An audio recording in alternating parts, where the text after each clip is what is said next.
We are really excited to host tonight. We are ShipStation. We have a saying that says, wherever you sell, however you ship, exceptionally efficient.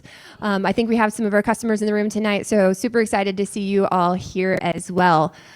Before we get started, I'm just kind of curious who's in the room tonight. If you work for a brand or you're currently selling online, would you mind raising your hand? Let's see. Excellent. And if you work for a company that works with brands who sell online, just curious to see who's in here. Great. Well, we're so happy to have you all, and hopefully you'll get some new insights tonight that you can take back to your businesses. But for tonight, I want to start by introducing our awesome panelists that we have here. So thank you for participating. Then we'll run through some questions, and we'll conclude this evening with Q&A. So if you have any questions, hold them, and I think we'll save some time at the end that we'll make sure to get them answered. So, by way of introduction, I have Adam Hirsch here. He's from Gotham City Online. We've got Kim Wren, who is from SKU Vaults. We also have Jason Stuckey from Linworks, so thank you for joining us, Jason.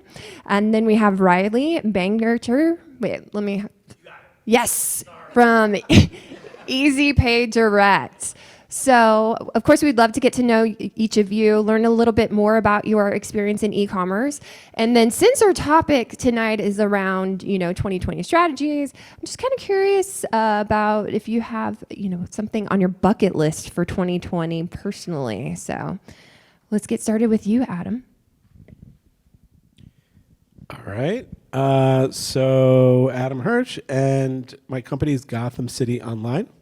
We're based in Austin, and we're retailers. We work with major brand and content owners in entertainment, like Sony and Marvel and Disney.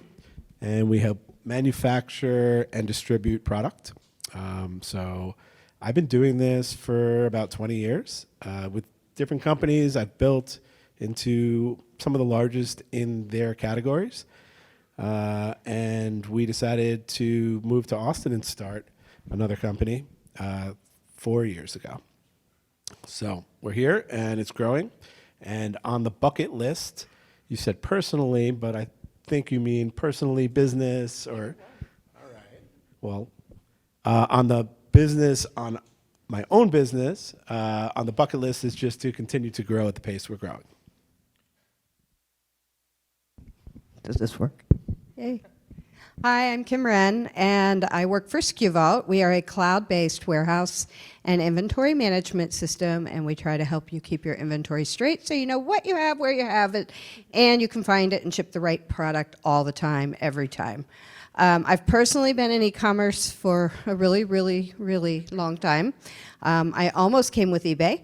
I started on eBay in the late 90s, and I ran my own business until early 2000, probably about 2006, 2007.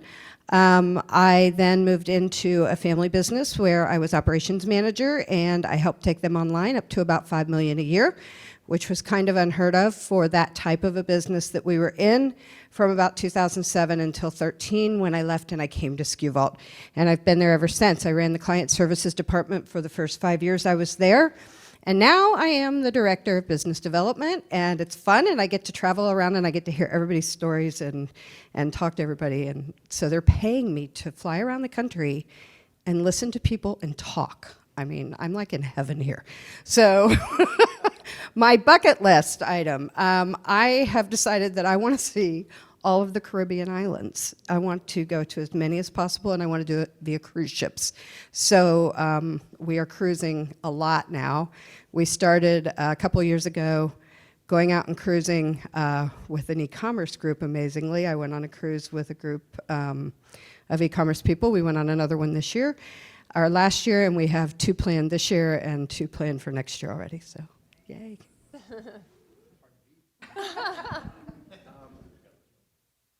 That would help. I'm Jason Stuckey. I work for Linworks, similar to SKU Vault. We are inventory and order management, so we help you aggregate your online channels, do listings, order management, inventory management, and some back-of-house stuff for the warehouse side.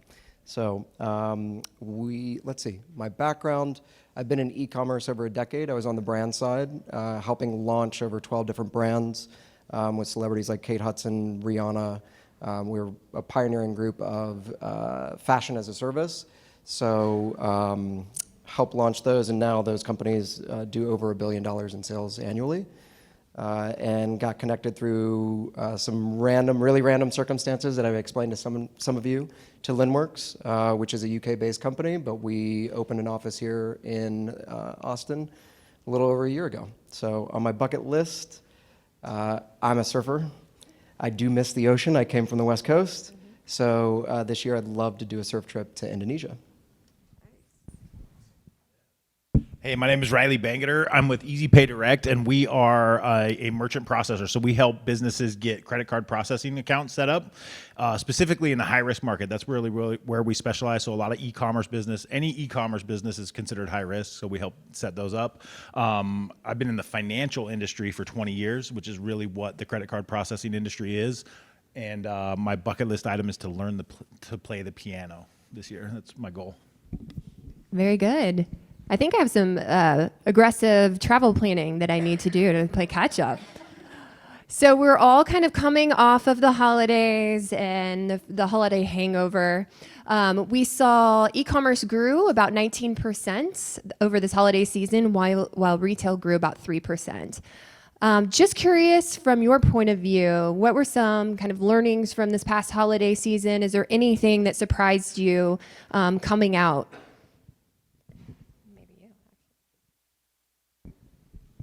So I think it's not really a surprise, but it's a surprise how fast it's happening.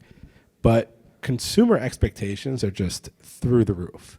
So like I said, I've been in e-commerce for 2 decades, and I remember the eBay days when people would send checks and wait weeks for their item.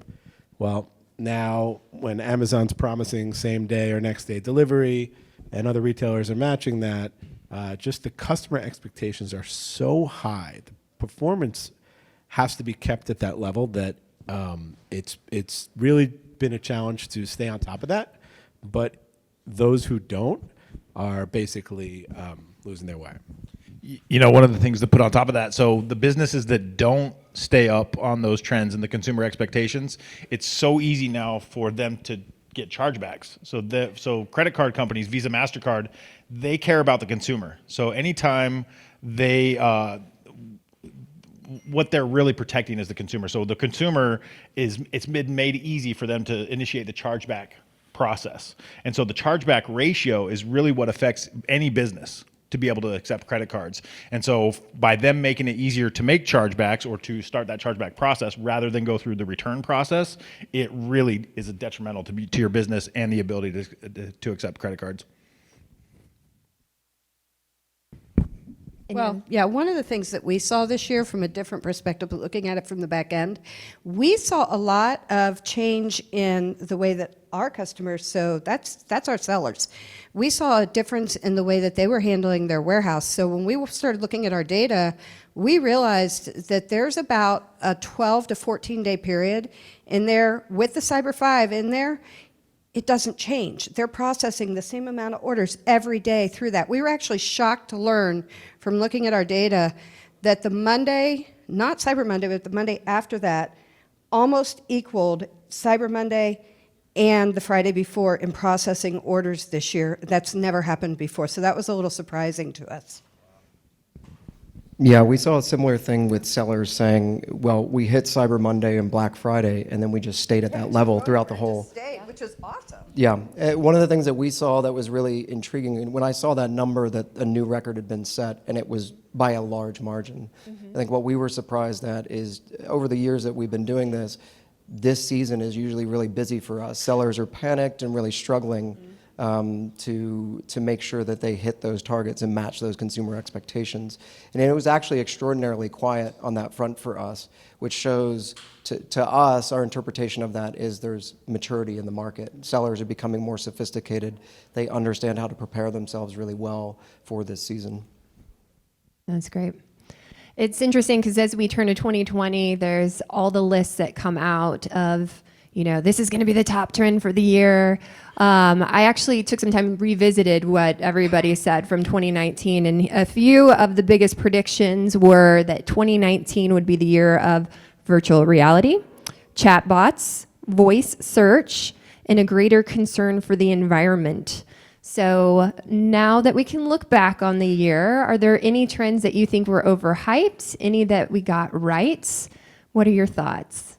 I love playing Star Wars on my virtual reality set on my Oculus. It's awesome. So that wasn't overhyped at all. See, I feel like virtual reality was overhyped, and it's a game. It's a game. I think it depends on the person. But at the other side of it, AR was underhyped. AR is really being used. I don't know how many of you actually use AR when you're out walking around with your phone, but I use it on my Google Maps all the time. It's so much fun to How I walk found around. this place today. I was Yeah, literally so much searching fun around and to I walk went, oh my around gosh, with you it." can literally walk down the street with Google Earth. Right. But it's going to affect the retailers a lot, and especially the e-tailers a lot, because you're going to be able to try on clothes, and you're going to be able to use that augmented reality a little bit more than you can virtually. The virtual I see a lot in business and gaming. Yeah, gaming for sure. Big time. I like pretending like I'm Luke Skywalker. It's just fun. Yeah. Oh, I was going to say, I think AI and chatbots were fairly overhyped. Our own use of a chatbot it's not as plug and play as they make it seem. And I think it's a necessary step for necessary evolution of these technologies. But we just didn't see we didn't see those technologies really being as strong as they were played out to be in 2019. Yeah, I think the voice, even speaking to the voice search, it's been a trend that's been talking about for several years. I think we feel like there's certain brands that really push their devices on consumers because they want to be in your home and know a little bit more information about you. Those marketers.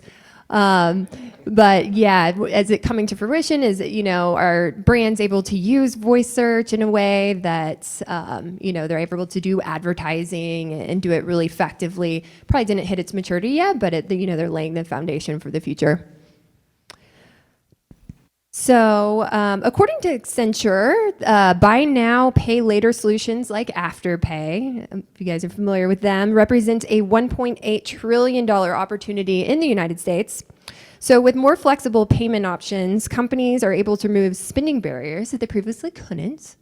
So, what are some other barriers, in your opinion, that consumers face currently? Whether, Yeah,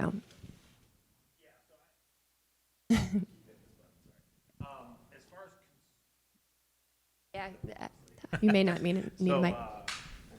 Thank you, sir. So consumer barriers. One of the things that we see at Easy Pay Direct, one of the nice things about our business is that we get to see a lot of different business models played out and how effective they are in the marketplace, because people come to us for approval to be able to get credit card accounts. And so one of the things that I see as a barrier is the shiny object syndrome. A lot of people are getting marketed to on so many different levels. But we were talking about this earlier. My Instagram ads are so detailed and so into what I buy that it's scary. Like I bought those little desk spinner things that are made out of metals with the little metal balls, and now every gadget ever made pops up on my Instagram. And so I get shiny object syndrome, and I think that is a big I don't know that it's a consumer barrier, but it's definitely an overload of information that I've seen. I think at ShipStation, there's a lot of conversation around free shipping as well. It's, becoming the expectation by consumers. Thank you, Amazon, again. So it's a struggle for many brands to figure out how to deliver that expectation in a way that doesn't take away all the margins. Well, and so I don't know if anybody's familiar with this, but in Brazil, everything that you buy is on an installment plan. You want to go to the gas station and buy $10 worth of gas, you can pay for it over 36 months on that $10 worth of gas. And so they've implemented this model, and it's been huge for their economy. Everybody is buying on credit, and there's goods and bads of that, obviously, as we all know here in the United States. But we see it a lot with Shopify stores. People are able to do quad pay, which is a 4 payment term that they can pay over time. And so you'll see sites integrate that much heavier here in the United States. 1.8 trillion is the market that's available for that. So you'll see that. All right.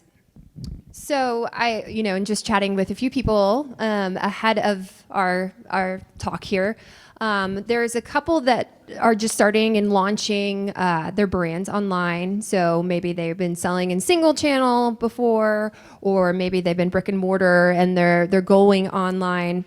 There's obviously a lot of challenges to getting started, but mostly getting customer interest and getting that brand recognition, which you don't just get off the bat.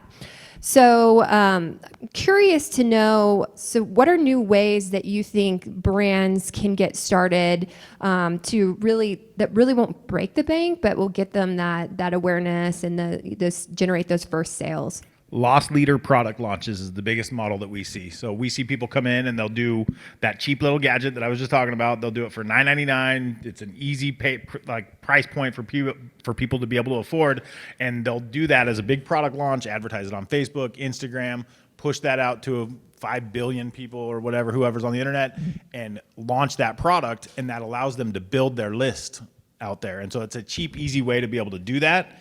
There's bad things that can happen of that though. So if you, let's say you're a new e-commerce store, you've just gotten your merchant account set up, or let's say you're doing PayPal. That's the easiest way to start for most people. Cheap, easy, get set up. There's no questions. It's not underwritten like typical merchant accounts would be. So you set up your PayPal account and you do $100,000 worth of volume of the cheap little spinner toys that I was talking about. PayPal's going to immediately shut you down. How many people have had a PayPal account shut down? Anybody in here? Hands, yeah, definitely. So it happens all the time. If you search PayPal shutdown on Google, 15 million views pop up, or 15 million search results pop up. And it's because there's no underwriting. They allow you to set up the account for free. Their only defense against risk, or their only mitigation against risk, is to shut you down. And so if something happens, a big spike in volume, they shut you down. And actually at $100,000 of volume, PayPal mandates that you go out and you get a real merchant account at that point, because they can't handle that volume, or they don't want to. So product launches, we see this all the time. People will do a product launch. Let's say they're doing $10,000 a month in volume. They do a product launch. They immediately spike their volume up to $1 million to garner that list, and everything gets shut down. And so what we do at EasyPay Direct is we really specialize in matching merchants up with the right banks. So we go in ahead of time. Hey, this person plans to do a launch in January. It's going to be $1 million of volume that comes in. Be prepared for that. And so the banks know that ahead of time and don't shut you down when that happens. The other thing I might add is find your influencers, but find the good influencers, find the bigger influencers, and find the ones that are out there. I mean, I have friends that are influencers for some very large companies, and they're out there and they're influencing 10s and 20 and 30,000 people at a time. So find those and find the specialty that you need, and find several of them, and find the groups. My children are probably all of your ages, but my oldest daughter, I swear I don't think she buys anything that isn't recommended from her influencer groups. So find those groups that you can get into that can help you. Do you have any tips for how you can find those influencers, or a good place to start? Instagram, get into Instagram and get going. If you can find one, it's amazing how helpful people will be to get you going. If you can find one person that you can reach out to. And if you are in this room and you're looking for something, find a company like some of the people that are sitting up here. We are all willing to help you all of the time. The ShipStation people are awesome. I mean, I work with people in this industry, and we're all willing to help. It doesn't matter if you're a customer of ours or not. We still want to help you. We want you to be successful, because there's always that hope that someday you'll be at least a customer to some of us. So this is kind of a combination on two of the talks, which is what has changed, and also how to easily or cheaply launch a brand. And I'm not going to answer that question, but more make a statement that today is a different day, and the top selling products are not our parents' brands. Where everything was very concentrated, there were less channels, there were less places to shop, there were less retailers, and there were less brands selling products. Now when you go to Amazon, when you go to major retailers, they're brands you've never heard of. They're newly launched brands. They're social brands that have an extremely loyal following. Maybe they're not the biggest brands in the world, but they're very nice sized brands. So there's a lot more small and medium sized brands that are launching and have in the past year or two than I've ever seen in my life. It's just a different day. So it's definitely the right time. It's much easier. The barriers are lower to launch a brand. So one thing to add to Riley's point about using your product as a loss leader, the company that I used to work for did this really successfully, but the way that we turned it up a notch was what we would do is do an initial offer. So we'd say get 30% off your first purchase. But what we actually found was we had multiple products, and what we actually needed to do to light the fire was to make that offer stick with just our top product. Because what you want is customer satisfaction so that they become a return buyer for you. So if you do sell multiple products, make sure that when you are making that initial offer and using that product as a marketing tool, if you don't have cash handy, and as a loss leader, make sure it's your absolute best product, because you want that customer to come back and buy more, and then that's how you actually start to make money off of those customers. Yeah, and especially you don't want them to charge back either, because it's so easy to charge back, and that can ruin your business. And so, yeah, make sure it's something that you can fulfill, it's good quality, and they're not going to charge back. And I think something that Kim and Adam and even Riley touched on is social commerce as an option. We see that growing more and more. How many of you have actually purchased something based off of an ad that you saw on your Instagram feed? I think I do it daily. My entire Christmas last year was Quip. Yeah, it was like a Quip toothbrush and Allbirds. I clicked that ad a few times. I cost them a lot of money on that one. Yeah. So there's other ways to build a brand. There's good examples: Dollar Shave Club, Third Love, these brands that you probably would never have found before, but you find the right targeting on social commerce, or you find the right influencers. It's a good way to kind of get your brand launched. Content is important too in that model. Like Dollar Shave Club got me because of their commercials on YouTube. 100%. Yeah, it's a good one. So to your point, Riley, payment options can help streamline the purchase process for customers, and the right payment processor can have a big impact on your business. You touched on this earlier about merchant accounts being frozen. Just curious if you can elaborate a little bit more on that. And then do you think that merchants need a backup account too? Yeah. I'm going to share. That's working. Oh, there we go. Yeah. So, do you need a backup merchant account? I usually answer that question with a question, and it's always, how much volume are you doing? If you're doing $10,000 a month in volume, you don't need a backup merchant account. You're not doing enough to where you're going to pop up any red flags on anybody's list. If you're growing and scaling up, as many businesses do, especially online businesses, and you are getting to that point where you're doing $100,000 a month, $1 million a month, $10 million a month, yeah, you're going to need backup merchant accounts. And so what we do at EasyPay Direct is we have a patent pending gateway. And so a gateway is just the, let's say you're at Starbucks and you got the terminal there. It's an online terminal. So what we have is an online terminal called a gateway that allows you to have multiple merchant accounts set up inside of it, so that if one has an issue or if one goes down or gets shut down, the others are still up and running and you don't have any effect to your business. Because if you have one merchant account and that gets shut down, it'll end your business, really. And so what we've seen is a lot of our clients have come to us for that reason, of the multiple merchant accounts. And remind me the first part of the question. Do merchant accounts get shut down? Yes, all the time. That's why people come to us. So everybody heard of Tony Robbins? Tony Robbins is one of our best clients, and one would think that Tony Robbins' business is not high risk. It's very high risk. A lot of people charge back, and the risk that I talk about is the chargeback risk. So people aren't happy. Tony Robbins is a fraud, whatever, blah, blah, blah. They dispute the charge on their credit card, and that is the risk that is associated with merchant accounts. So Tony Robbins had been processing for, however long Tony Robbins has been doing what Tony Robbins does.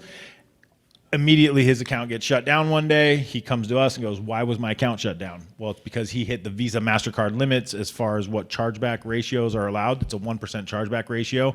So if you have 1% of your business charged back, they shut you down, no questions asked.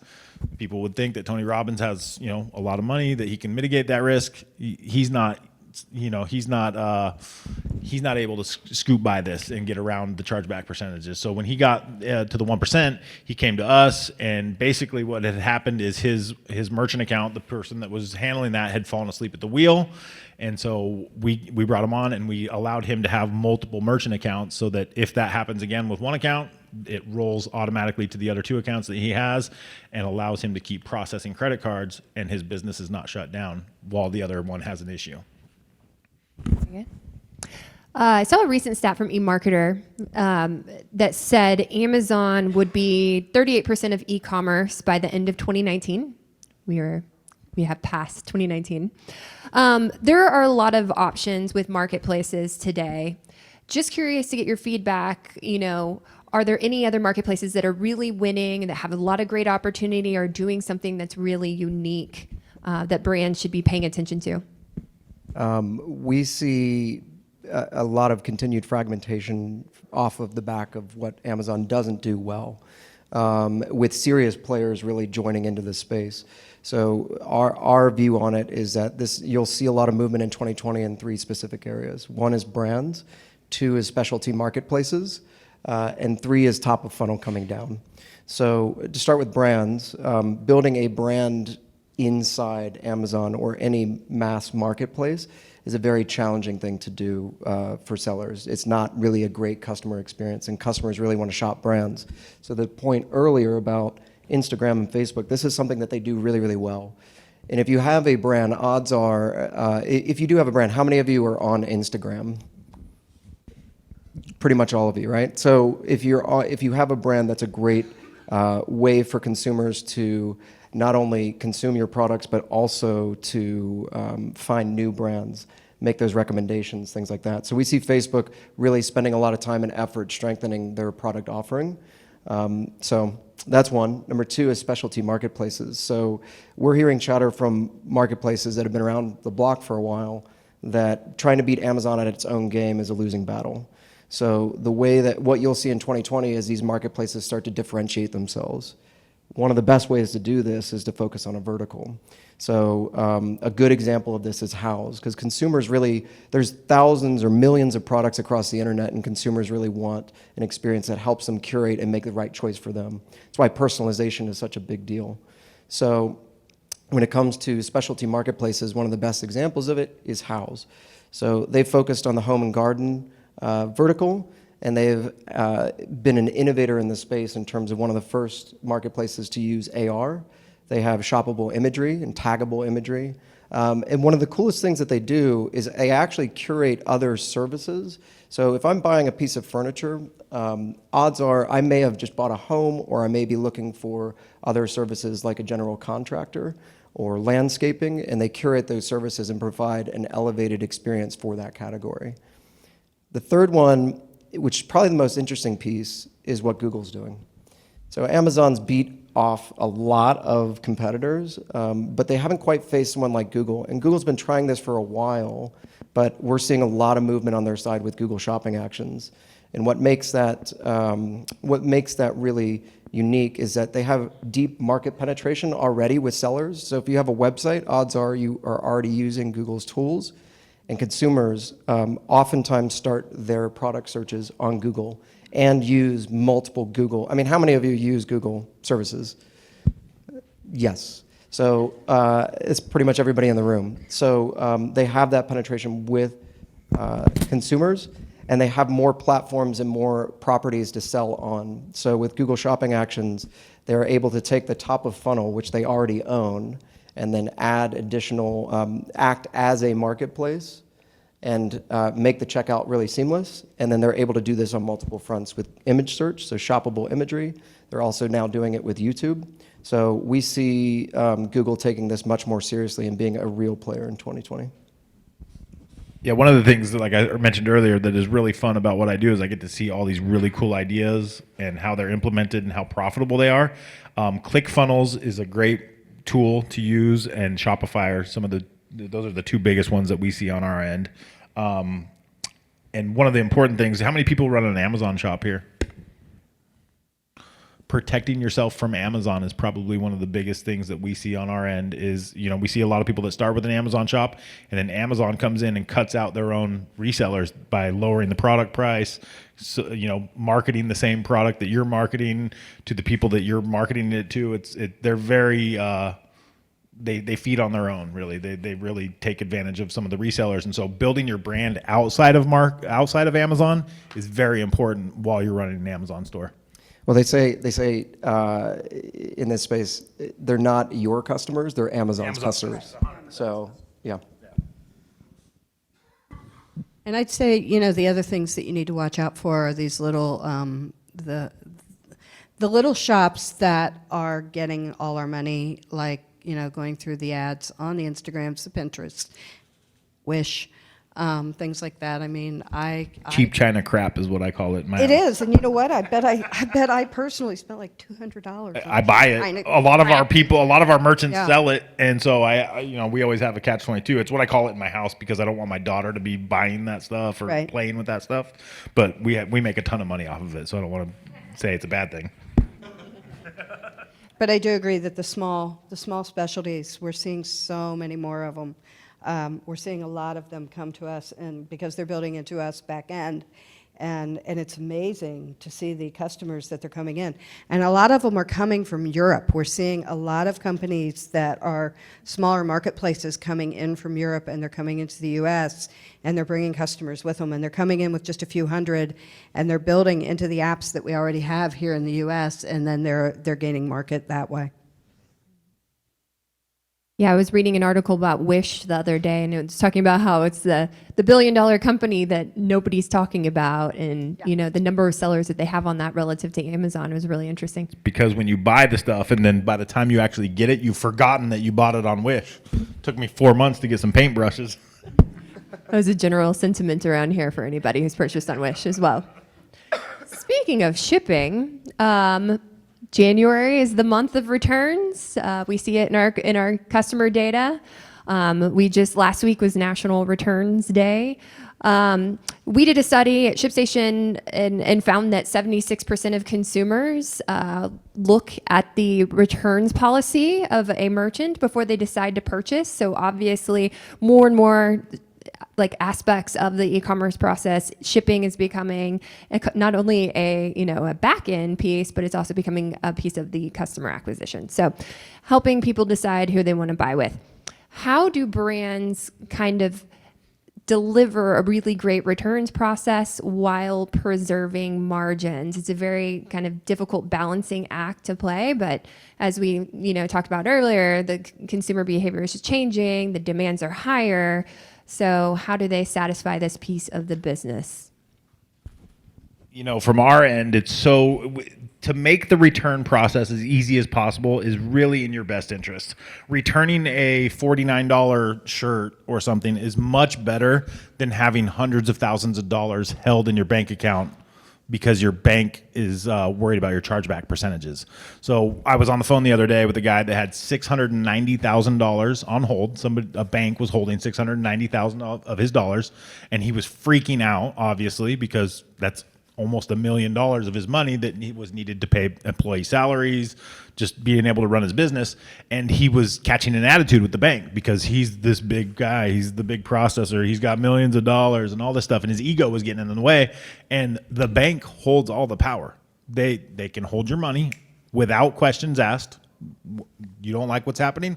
We're going to hold your money. We're going to hold all of your money. We're going to stop your processing account. And so he was worried about this because his chargeback percentage, the bank was holding his money because the chargeback ratios had gone up.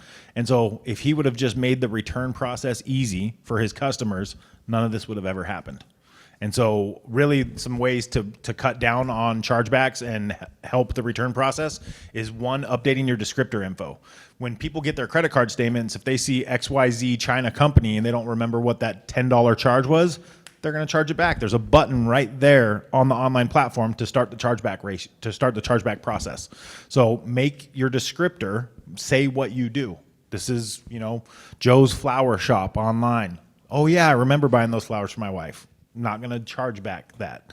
So adding or updating your descriptor info is one of the easiest ways to cut that down and make it easier for your customers to get a hold of you.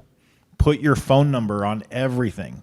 If they're worried about the $19 charge that they had with your shop and they call you, that's an opportunity for you to save that deal and stop the chargeback process.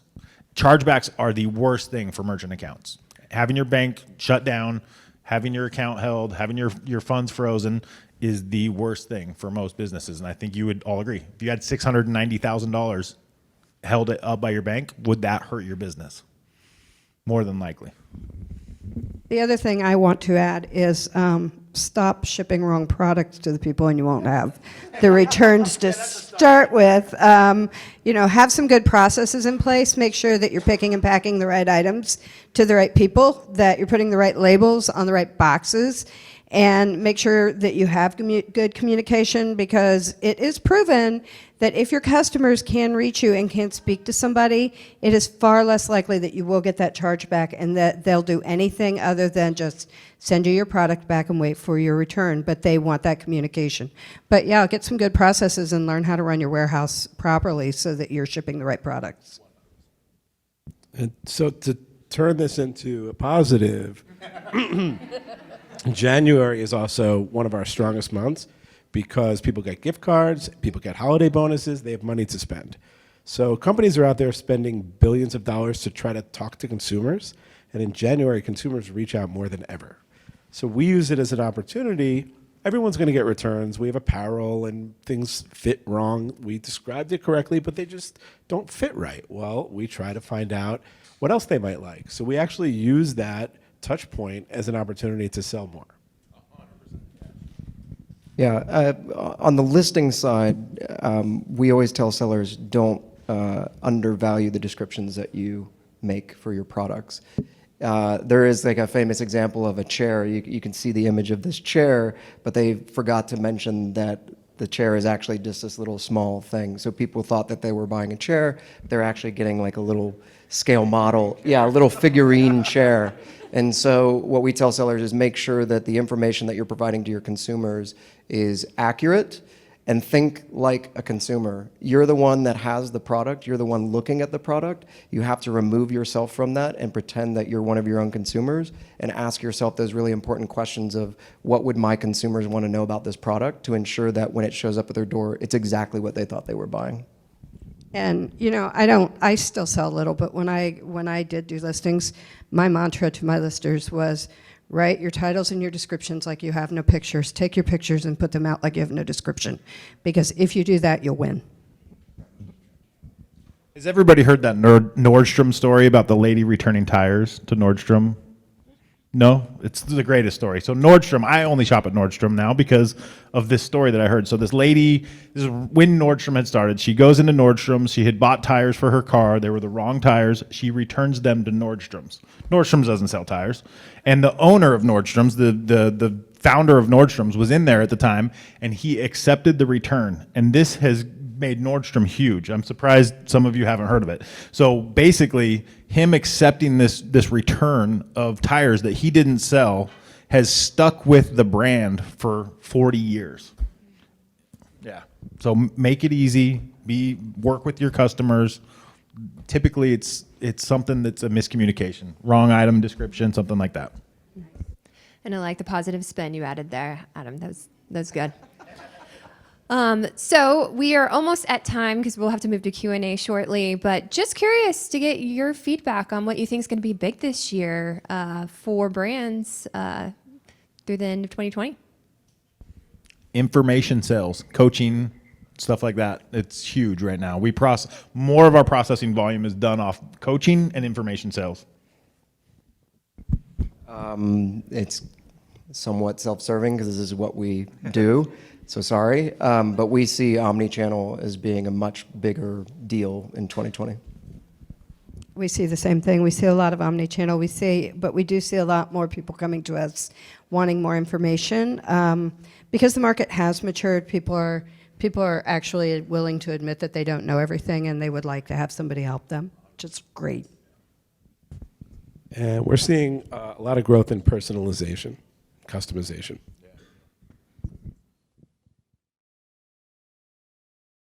Well, I want to thank you all for being an amazing audience. We'll be around afterwards so you can speak with any of the panelists that you're interested in.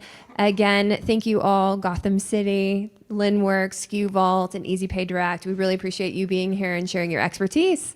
Thanks. Thank you.